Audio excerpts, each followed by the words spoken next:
हाँ जी बेटा, ये अपना ਜਿਹੜਾ ਹੈਗਾ 28 ਨਵੰਬਰ ਦਾ ਲੈਕਚਰ ਹੈ ਜਿਸ ਦੇ ਵਿੱਚ ਤੁਹਾਨੂੰ ਆਪਾਂ ਮੈਨੇ ਲਾਸਟ ਲੈਕਚਰ 'ਚ ਟਰੀ ਚੈਪਟਰ ਸਟਾਰਟ ਕਰਵਾਇਆ ਸੀਗਾ ਅਤੇ ਤੁਹਾਨੂੰ ਅਲੱਗ-ਅਲੱਗ ਕੁਝ ਡੈਫੀਨੇਸ਼ਨਸ ਜਿਹੜੀਆਂ ਹੈਗੀਆਂ ਟਰੀ ਦੇ ਟਰਮੀਨੋਲੋਜੀ ਜਿਹੜੀਆਂ ਆਪਾਂ ਯੂਜ਼ ਕਰਦੇ ਹਾਂ ਟਰੀ ਚੈਪਟਰ ਦੇ ਵਿੱਚ ਉਹਨਾਂ ਬਾਰੇ ਦੱਸਿਆ ਸੀ। Node, edge, root, path. ਅੱਗੇ ਆਪਣੀ ਜਿਹੜੀ ਹੈਗੀ ਡੈਫੀਨੇਸ਼ਨ ਉਹ ਹੈਗੀ ਰੂਟਡ ਟਰੀ। ਰੂਟਡ ਟਰੀ ਆਪਾਂ ਕਿਹਨੂੰ ਕਹਿਣੀ ਹੈਗੀ? ਇਹ ਰੂਟਡ tree is directed tree which contain unique vertex are such that in degree of r is 0 and every other vertex has in degree 1। clear? ਕਿਸੇ ਵੀ ਟਰੀ ਨੂੰ ਆਪਾਂ ਕੀ ਹੈਗਾ ਕਿਸੇ ਵੀ ਡਾਇਰੈਕਟਡ ਜਿਹੜਾ ਰੂਟਡ ਟਰੀ ਹੁੰਦਾ ਹੈਗਾ ਉਹ ਡਾਇਰੈਕਟਡ ਟਰੀ ਹੁੰਦਾ ਹੈਗਾ ਜਿਹਦੇ ਵਿੱਚ ਇੱਕ ਹੀ ਯੂਨੀਕ ਕੰਟੇਨਸ ਏ ਯੂਨੀਕ ਵਰਟੈਕਸ ਜਿਹਦੀ ਇਨ ਡਿਗਰੀ ਆਪਣੇ ਕੋਲ ਕੀ ਹੋਵੇ 0 ਹੋਵੇ। ਕਲੀਅਰ? ਕੋਈ ਵੀ ਜਿਹੜਾ ਟਰੀ ਹੈਗਾ ਠੀਕ ਹੈ ਡਾਇਰੈਕਟਡ ਟਰੀ ਉਹਨੂੰ ਆਪਾਂ ਰੂਟਡ ਟਰੀ ਕਹਿੰਦੇ ਹੈ।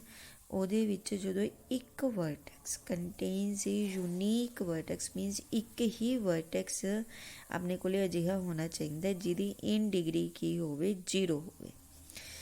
ਕਲੀਅਰ? ਤਾਂ ਬਾਕੀ ਜਿਹੜੇ ਵਰਟੈਕਸ ਉਹਨਾਂ ਦੀ ਇਨ ਡਿਗਰੀ ਕੀ ਹੋਏਗੀ 1 ਹੋਏਗੀ। Then the vertex R is called the root of the tree and this tree is the rooted tree। clear? ਇੱਕ ਹੀ ਅਜਿਹਾ ਵਰਟੈਕਸ ਹੋਣਾ ਚਾਹੀਦਾ, ਸਿਰਫ ਇੱਕ ਵਰਟੈਕਸ ਅਜਿਹਾ ਹੋਣਾ ਚਾਹੀਦਾ ਜਿਹਦੀ ਇਨ ਡਿਗਰੀ ਕੀ ਹੋਵੇ 0 ਹੋਵੇ ਕਿਉਂਕਿ ਡਾਇਰੈਕਟਡ ਟਰੀ ਦੀ ਗੱਲ ਹੋ ਰਹੀ ਹੈ।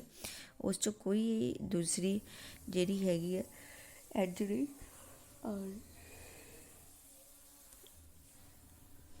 ਸੋ ਕਲੀਅਰ ਬੇਟਾ? ਇਹਨੂੰ ਆਪਾਂ ਕੀ ਕਹਿੰਦੇ ਹੈਗੇ ਰੂਟਡ ਟਰੀ ਕਹਿੰਦੇ ਜਦੋਂ ਆਪਣੇ ਕੋਲ ਇੱਕ ਵਰਟੈਕਸ ਅਜਿਹਾ ਹੋਵੇ ਟਰੀ ਦੇ ਵਿੱਚ ਜਿਹਦੀ ਇਨ ਡਿਗਰੀ 0 ਹੋਵੇ ਅਤੇ ਬਾਕੀ ਜਿੰਨੇ ਵੀ ਵਰਟੈਕਸ ਹੈ ਉਹਨਾਂ ਦੀ ਇਨ ਡਿਗਰੀ ਕੀ ਹੋਏਗੀ 1 ਹੋਏਗੀ। ਚੀਜ਼ ਦਾ ਧਿਆਨ ਰੱਖਣਾ 1 ਤੋਂ ਜ਼ਿਆਦਾ ਨਹੀਂ ਹੋਏਗੀ, ਉਹਨਾਂ ਦੀ ਇਨ ਡਿਗਰੀ ਕੀ ਹੋਏਗੀ ਆਪਣੇ ਕੋਲ 1 ਹੋਏਗੀ। Then that tree is called the rooted tree with the root A। ਉਸ ਤੋਂ ਬਾਅਦ ਆਪਣੇ ਕੋਲ ਆ ਜਾਂਦਾ parent and ਆਫਸਪ੍ਰਿੰਗਸ।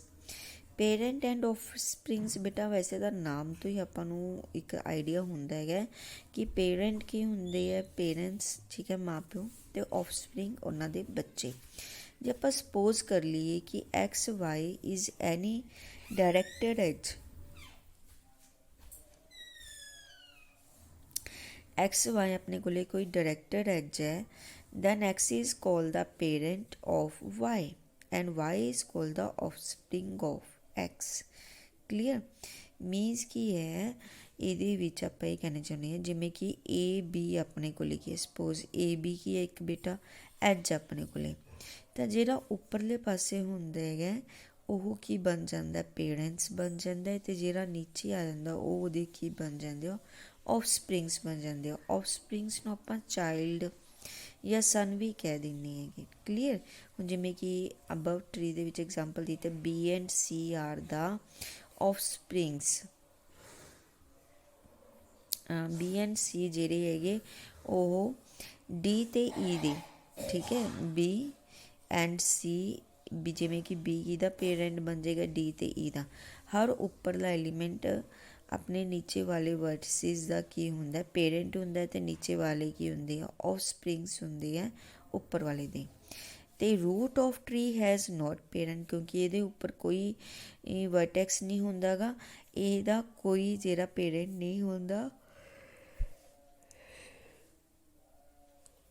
whereas every other node has a unique parent। ਅਤੇ ਬਾਕੀ ਨੀਚੇ ਵਾਲੇ ਜਿੰਨੇ ਵੀ ਨੋਡਸ ਹੈ ਉਹਨਾਂ ਦਾ ਇੱਕ ਯੂਨੀਕ ਪੇਰੈਂਟ ਜ਼ਰੂਰ ਹੈ ਜਿਵੇਂ ਡੀ ਦਾ ਪੇਰੈਂਟ ਏ ਹੈ, ਈ ਦਾ ਪੇਰੈਂਟ ਬੀ ਹੈ ਨਾ, ਐਫ ਦਾ ਪੇਰੈਂਟ ਸੀ ਹੈ। ਹਰੇਕ ਦਾ ਕੋਈ ਨਾ ਕੋਈ ਪੇਰੈਂਟ ਜ਼ਰੂਰ ਹੋਏਗਾ ਬਟ ਰੂਟ ਹੈ ਜਿਹੜੀ ਉਹਦਾ ਕੋਈ ਪੇਰੈਂਟ ਨਹੀਂ ਹੁੰਦਾ ਗਾ। ਕਲੀਅਰ ਬੇਟਾ? ਉੱਪਰ ਵਾਲੇ ਪੇਰੈਂਟਸ ਹੁੰਦੇ ਆ ਉਹਦੇ ਨੀਚੇ ਵਾਲੇ ਜਿਹੜੇ ਵਰਟੈਕਸ ਹੁੰਦੇ ਉਹ ਉਹਦੇ ਆਫਸਪ੍ਰਿੰਗਸ ਹੁੰਦੇ ਹੈਗੇ। ਉਸ ਤੋਂ ਬਾਅਦ ਆ ਜਾਂਦੀ ਹੈ ਲੀਫ। ਲੀਫ ਕੀ ਹੁੰਦੀ ਹੈਗੀ ਆ? ਇਹ ਨੋਡ ਹੈਵਿੰਗ ਨੋ ਆਫਸਪ੍ਰਿੰਗ ਠੀਕ ਹੈ। ਇੱਕ ਅਜਿਹੀਆਂ ਨੋਡਸ ਟਰੀ ਦੀਆਂ ਜਿਨ੍ਹਾਂ ਦੀ ਆਊਟ ਡਿਗਰੀ 0 ਹੁੰਦੀ ਹੈ ਜਾਂ ਜਿਹਦੀਆਂ ਆਫਸਪ੍ਰਿੰਗਸ ਨਹੀਂ ਹੁੰਦੀਆਂ, ਵਿਚ ਹੈਵ ਨੋ ਆਫਸਪ੍ਰਿੰਗਸ, ਮੀਨ ਜਿਨ੍ਹਾਂ ਨੋਡਸ ਦੇ ਬੱਚੇ ਨਹੀਂ ਹੁੰਦੇ ਅੱਗੇ, ਜਿਵੇਂ ਕਿ DEF। ਤੁਹਾਨੂੰ ਪਹਿਲਾਂ ਵੀ ਉੱਪਰ ਮੈंने ਲੀਫ ਦੀ ਡੈਫੀਨੇਸ਼ਨ ਕਲੀਅਰ ਕੀਤੀ ਸੀ ਕਿ ਅਜਿਹੇ ਨੋਡਸ ਜਿਨ੍ਹਾਂ ਦੇ ਅੱਗੇ ਐਡਜਸ ਨਹੀਂ ਬਣਦੀਆਂ ਗਿਆ ਉਹਨਾਂ ਨੂੰ ਆਪਾਂ ਕੀ ਕਹਿ ਦਿੰਦੇ ਹਾਂ, ਲੀਵਸ ਕਹਿ ਦਿੰਦੇ ਹਾਂ।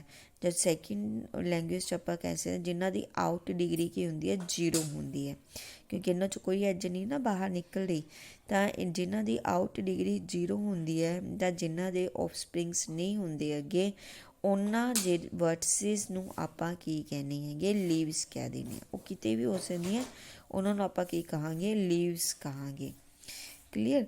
ਐਂਡ ਜਾਂ ਇਹਨਾਂ ਨੂੰ care leaves are also cold external ਔਰ ਟਰਮੀਨਲ ਨੋਡਸ। ਇਹਨਾਂ ਨੂੰ ਐਕਸਟਰਨਲ ਜਾਂ ਟਰਮੀਨਲ ਨੋਡਸ ਵੀ ਕਿਹਾ ਜਾਂਦਾ ਹੈ।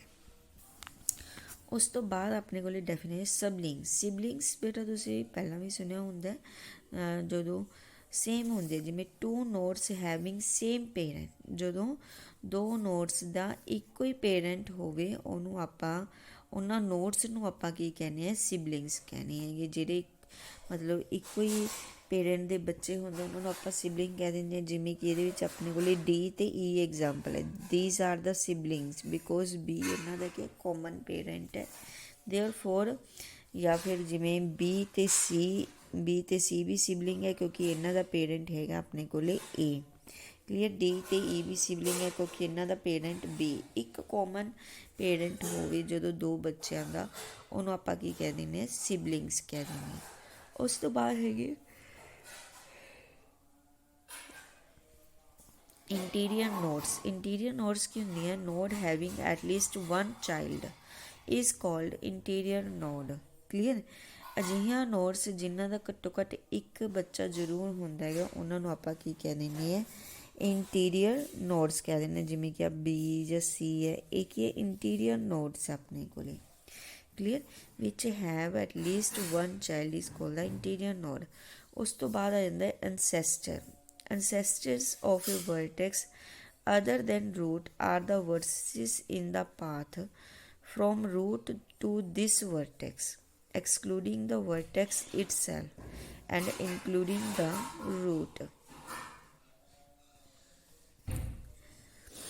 ਐਨਸੈਸਟਰਸ ਕੀ ਹੁੰਦੇ ਹੈਗੇ, ਐਨਸੈਸਟਰਸ ਆਪਾਂ ਕਹਿ ਸਕਦੇ ਹਾਂ ਜਿਹੜੇ ਕੀ ਹੈਗੇ ਆਪਣੇ ਕੋਲੇ ਪੂਰਵਜ, ਜਿਵੇਂ ਆਪਾਂ ਪੂਰਵਜ ਕਹਿ ਦਿੰਦੇ ਨਾ। ਪੂਰਵਜ ਦਾ ਮਤਲਬ ਕੀ ਹੈਗਾ ਇੱਥੇ, ਉੱਪਰਲੇ, ਜਿਹੜੇ ਹਰੇਕ ਵਰਟੈਕਸ ਤੋਂ ਉੱਪਰਲੇ ਹੋਣਗੇ।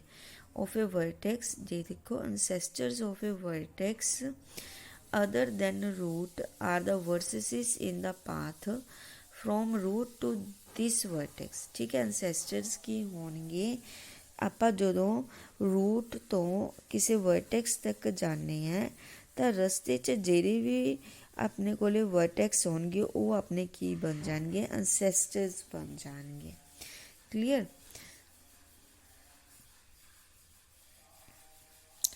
ਜਿਵੇਂ ਕਿ ਜਿਹੜੇ ਐਕਸਕਲੂਡਿੰਗ ਦਾ ਵਰਟੈਕਸ ਇਟਸੈਲਫ, ਉਹਨੂੰ ਛੱਡ ਕੇ ਉਸ ਵਰਟੈਕਸ ਨੂੰ, ਐਂਡ ਇਨਕਲੂਡਿੰਗ ਦਾ ਰੂਟ, ਇਹਦੇ ਵਿੱਚ ਰੂਟ ਆਪਾਂ ਇਨਕਲੂਡ ਕਰ ਸਕਦੇ ਹੈਗੇ।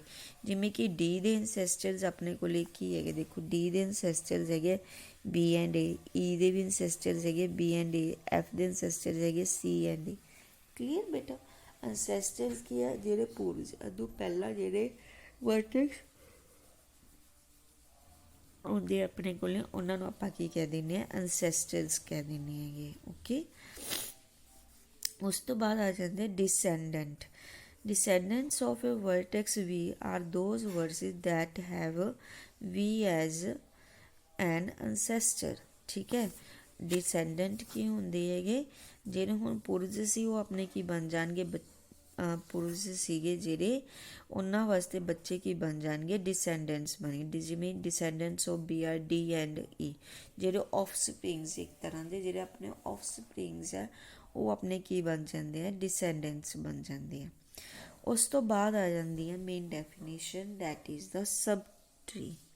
ਸਬ ਟਰੀ ਕੀ ਹੁੰਦਾ ਹੈ, if A is any vertex in a tree, A ਕੀ ਹੈ, ਵਰਟੈਕਸ ਹੈ ਟਰੀ ਦਾ, subtree with A as its root is the subgraph of tree consisting of A and its descendants are all edges incident to these descendants। Subgraph ਦਾ ਮਤਲਬ ਕੀ ਹੈਗਾ ਬੇਟਾ, simple language ਦੇ ਵਿੱਚ ਮੈਂ ਤੁਹਾਨੂੰ ਦੱਸਾਂ ਤਾਂ ਦਿਸ ਇਜ਼ ਦਾ ਸਬਗ੍ਰਾਫ। ਠੀਕ ਹੈ, ਅਜਿਹਾ ਜਿਹਦੇ ਵਿੱਚ ਫਿਰ ਕੀ ਹੈ, ਬੀ ਆਪਣੇ ਕੋਲੇ ਰੂਟ ਬਣ ਜਾਏਗਾ ਅਤੇ ਡੀ ਈ ਉਹਦੇ ਕੀ ਹੈ ਆਫ ਸਪ੍ਰਿੰਗਸ ਹੈ ਜਿਹੜੇ, ਠੀਕ ਹੈ, ਇਹ ਉਹਦੇ ਆਫ ਸਪ੍ਰਿੰਗਸ ਬਣ ਜਾਣਗੇ। ਤਾਂ ਮੀਨਸ ਐਜ ਹੋਣੀ ਚਾਹੀਦੀ ਹੈ ਆਪਣੇ ਕੋਲੇ, ਦੈਨ ਦੈਟ ਇਜ਼ ਕੋਲ ਦਾ ਸਬਗ੍ਰਾਫ। ਇਹਨੂੰ ਆਪਾਂ ਕੀ ਕਹਿੰਦੇ ਹਾਂ, ਸਬਗ੍ਰਾਫ, ਸੋਰੀ ਸਬ ਟਰੀ, ਇਹਨੂੰ ਆਪਾਂ ਸਬ ਟਰੀ ਕਹਿ ਦਿੰਦੇ ਹੈਗੇ। ਕਲੀਅਰ, ਜਿਹਦੇ ਵਿੱਚ ਟਰੀ ਦੇ ਵਿੱਚੋਂ ਜਦੋਂ ਆਪਣੇ ਕੋਲੇ ਅੱਗੇ ਇੱਦਾਂ ਦੇ ਟਰੀ ਨਿਕਲੇ ਹੁੰਦੇ ਆ ਉਹਨਾਂ ਨੂੰ ਸਬ ਟਰੀ ਕਿਹਾ ਜਾਂਦਾ ਹੈ। ਕਲੀਅਰ ਬੇਟਾ। ਫੋਰੈਸਟ ਕੀ ਹੁੰਦਾ ਹੈਗਾ, ਇਹ ਇੱਕ ਅਨਡਾਇਰੈਕਟਡ ਗ੍ਰਾਫ ਹੁੰਦਾ ਹੈਗਾ whose components are all trees। ਠੀਕ ਹੈ, ਦਿਸ ਇਜ਼ ਦਾ ਅਨਡਾਇਰੈਕਟਡ ਗ੍ਰਾਫ, ਇਹਦੇ ਵਿੱਚ ਐਰੋਜ਼ ਨਹੀਂ ਲੱਗੇ ਹੁੰਦੇ ਹੈਗੇ। ਕਲੀਅਰ, ਅਨਡਾਇਰੈਕਟਡ ਗ੍ਰਾਫ ਇਸ ਤਰ੍ਹਾਂ ਆਪਣੇ ਕੋਲੇ ਹੋਏਗਾ ਤਾਂ ਉਹਨੂੰ ਅਨਡਾਇਰੈਕਟਡ ਗ੍ਰਾਫ ਨੂੰ ਆਪਾਂ ਕੀ ਕਹਿ ਦਿੰਦੇ ਹਾਂ, ਫੋਰੈਸਟ ਕਹਿ ਦਿੰਦੇ ਹਾਂ, ਜਿਹਦੇ ਕੰਪੋਨੈਂਟਸ ਜਿਹੜੇ ਹੁੰਦੇ ਆ ਉਹ ਕੀ ਬਣਾਉਂਦੇ ਹੈਗੇ, ਟਰੀ ਬਣਾਉਂਦੇ ਆ ਆਪਣੇ ਕੋਲੇ। ਠੀਕ ਹੈ, ਇਸ ਤਰ੍ਹਾਂ ਆਪਣੇ ਕੋਲੇ ਕੀ ਹੈਗਾ, ਇਹ ਟਰੀ ਬਣ ਜਾਂਦਾ ਹੈਗਾ। ਕੰਪੋਨੈਂਟਸ ਕੀ ਬਣਾਉਂਦੇ ਆ, ਟਰੀ ਬਣਾਉਂਦੇ, ਮੀਨਸ ਸਾਰੀਆਂ ਟਰੀਜ਼ ਦੀਆਂ ਪ੍ਰੋਪਰਟੀਜ਼ ਇਹਦੇ ਵਿੱਚ ਅਪਲਾਈ ਹੋਣਗੀਆਂ ਕਿ ਉਹ ਕਨੈਕਟਡ ਗ੍ਰਾਫ ਹੋਣਾ ਚਾਹੀਦਾ ਹੈਗਾ ਅਤੇ ਉਹਦੇ ਵਿੱਚ ਕੋਈ ਵੀ ਸਾਈਕਲ ਨਹੀਂ ਹੋਣਾ ਚਾਹੀਦਾ ਹੈਗਾ। ਕਲੀਅਰ ਬੇਟਾ। ਫੋਰੈਸਟ ਦਾ ਮਤਲਬ ਕਿ ਇੱਕ ਅਨਡਾਇਰੈਕਟਡ ਗ੍ਰਾਫ ਨੂੰ ਆਪਾਂ ਫੋਰੈਸਟ ਕਹਿ ਦਿੰਦੇ ਹਾਂ ਜਿਹੜਾ ਕਿ ਟਰੀਜ਼ ਦੀਆਂ ਪ੍ਰੋਪਰਟੀਜ਼ ਨੂੰ ਹੋਲਡ ਕਰਦਾ ਹੈ। Next is the binary tree. Binary tree ਕੀ ਹੁੰਦਾ ਹੈ ਕਿ ਕਿਸੇ ਵੀ ਟਰੀ ਨੂੰ ਆਪਾਂ ਕਹਿੰਦੇ ਹਾਂ ਵਿਦ ਐਨ ਟਰੀ ਜਾਂ n added tree if every vertex has at most n offsprings. ਠੀਕ ਹੈ, ਮੀਨਸ ਕੀ ਹੈਗਾ ਕਿ ਹਰੇਕ ਵਰਟੈਕਸ ਦੀਆਂ ਕੀ ਹੋਣੀਆਂ ਚਾਹੀਦੀਆਂ, of springs. N added tree ਕਦੋਂ ਕਹਾਂਗੇ, ਜਦੋਂ ਹਰੇਕ ਵਰਟੈਕਸ ਦੀਆਂ ਐਨ ਹੀ ਆਫ ਸਪ੍ਰਿੰਗਸ ਹੋਣਗੇ। ਮੋਸਟ, ਐਟ ਮੋਸਟ, ਇਹ ਵੀ ਚੀਜ਼ ਧਿਆਨ 'ਚ ਰੱਖਣਾ, ਵਰਡ ਕੀ ਯੂਜ਼ ਕੀਤਾ ਹੋਇਆ ਹੈ, at most n of springs ਹੋਣ, ਯਾਨੀ ਕਿ ਜ਼ਿਆਦਾ ਤੋਂ ਜ਼ਿਆਦਾ ਉਹਨੇ ਆਫ ਸਪ੍ਰਿੰਗ ਹੋਣ। ਜਿਵੇਂ ਜੇ ਐਨ ਦੀ ਵੈਲਿਊ ਆਪਣੇ ਕੋਲ 2 ਹੈਗੀ। ਕਲੀਅਰ, ਤਾਂ ਆਪਾਂ ਇਹਨੂੰ ਕੀ ਕਹਿੰਦੇ ਹਾਂ, ਬਾਈਨਰੀ ਟਰੀ ਕਹਿ ਦਿੰਦੇ ਹਾਂ, ਕਿਉਂਕਿ ਬਾਈਨਰੀ ਵਰਡ ਤੁਸੀਂ ਪਹਿਲਾਂ ਕੀਤਾ ਹੀ ਹੋਇਆ ਬੇਟਾ +2 ਦੇ ਵਿੱਚ। ਬਾਈਨਰੀ ਵਰਡ 2 ਵਾਸਤੇ ਯੂਜ਼ ਕੀਤਾ ਜਾਂਦਾ ਬੇਟਾ। ਤਾਂ ਜਦੋਂ ਐਨ ਦੀ ਵੈਲਿਊ 2 ਹੋਏਗੀ ਤਾਂ ਇਹਨੂੰ ਆਪਾਂ ਕੀ ਕਹਾਂਗੇ, ਬਾਈਨਰੀ ਟਰੀ ਕਹਾਂਗੇ। ਜਦੋਂ ਹਰੇਕ ਵਰਟੈਕਸ ਦੀਆਂ ਜ਼ਿਆਦਾ ਤੋਂ ਜ਼ਿਆਦਾ ਮੀਨਸ 2 ਜਿਹੜੀਆਂ ਹੈਗੀਆਂ ਆਫ ਸਪ੍ਰਿੰਗ ਜ਼ਰੂਰ ਹੋਣੇ ਚਾਹੀਦੇ ਆ। 0 ਵੀ ਹੋ ਸਕਦੇ ਆ, ਹੋ ਸਕਦਾ 1 ਹੀ ਆਫ ਸਪ੍ਰਿੰਗ ਹੋਵੇ ਜਾਂ 2 ਤਾਂ ਜਾਂ 2 ਹੋ ਸਕਦੇ ਆ। 2 ਤੋਂ ਜ਼ਿਆਦਾ ਆਫ ਸਪ੍ਰਿੰਗਸ ਨਹੀਂ ਹੋਣੇ ਚਾਹੀਦੇ। ਜੇ 3 ਆਪਣੇ ਕੋਲ n = 3 ਹੁੰਦਾ ਤਾਂ ਐਟ ਮੋਸਟ 3 ਆਫ ਸਪ੍ਰਿੰਗਸ ਹੋਣੇ ਚਾਹੀਦੇ ਸੀ। 3 ਤੋਂ ਜ਼ਿਆਦਾ ਨਹੀਂ ਹੋਣਗੇ, ਘੱਟ ਹੋ ਸਕਦੇ। This is called the binary tree. ਇਹਨੂੰ ਆਪਾਂ ਕੀ ਕਹਿ ਦਿੰਦੇ ਹੈਗੇ, ਬਾਈਨਰੀ ਟਰੀ ਕਹਿ ਦਿੰਦੇ ਹਾਂ। ਇਸ ਤਰ੍ਹਾਂ ਜਦੋਂ ਉਹਨਾਂ ਦੇ at most means n offsprings ਜ਼ਰੂਰ ਹੋਣ। Next is the complete binary tree. Complete binary tree ਦਾ ਕੀ ਮਤਲਬ ਹੈਗਾ ਕਿ ਕਿਸੇ ਵੀ ਟਰੀ ਨੂੰ ਆਪਾਂ ਕੀ ਕਹਿੰਦੇ ਹੈਗੇ, ਬਾਈਨਰੀ, ਕੰਪਲੀਟ ਬਾਈਨਰੀ ਟਰੀ ਕਹਿੰਦੇ ਨਾ ਜਦੋਂ ਐਗਜ਼ੈਕਟਲੀ ਹਰੇਕ ਵਰਟੈਕਸ ਦੇ ਕੀ ਹੋਣਗੇ, 2 ਆਫ ਸਪ੍ਰਿੰਗਸ ਹੋਣਗੇ। ਐਗਜ਼ੈਕਟਲੀ ਹਰੇਕ ਵਰਟੈਕਸ ਦੇ ਕੀ ਹੋਣਗੇ, has exactly n of springs.